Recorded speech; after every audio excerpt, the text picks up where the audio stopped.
À Angers, lui s'apprête, comme des milliers de sans-abri, à passer l'hiver dehors, dans le froid. Il s'appelle Thomas, la trentaine. Il vit depuis 10 mois dans sa voiture, après avoir perdu son logement.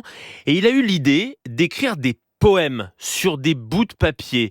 Des mots qu'il dissémine ensuite un peu partout dans les rues de la ville. Faustine Calmel, vous l'avez rencontré.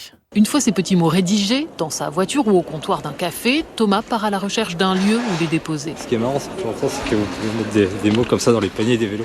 Cela peut être aussi un banc, un abribus, entre deux livres dans un magasin pour toujours surprendre. Toi qui trouves ce mot, sache que même la plus petite lumière suffit à percer la nuit. Et réjouir cette passante. C'est très joli, c'est un petit mot ravissant. Ouais, on en voudrait plein des comme ça, surtout en ce bas monde. Thomas écrivait, quand il était plus jeune, dit-il, des poèmes mélancoliques. Aujourd'hui, c'est autre chose. Que vous ayez un salaire, que vous soyez riche ou pauvre ou à la rue, je pense qu'on a tous des problèmes dans la vie et qu'on mérite, je pense, d'avoir un moment de bonheur, un moment de sourire dans la journée. Si tout le monde en fait avait ça, je pense que ça irait beaucoup mieux.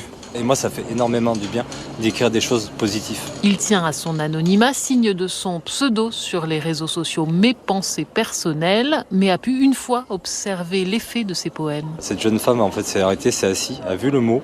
Et j'ai vraiment vu l'émotion dans son sourire. Et j'ai failli pleurer en fait en la voyant, mais ça m'a fait beaucoup de bien en fait de la voir vraiment sourire comme elle le fait. Le trentenaire s'apprête à passer l'hiver dans sa voiture, a fait une demande de logement social et continuera, il le promet, à disperser ses pensées quand il aura un toit. Un reportage à Angers, Faustine Calmel.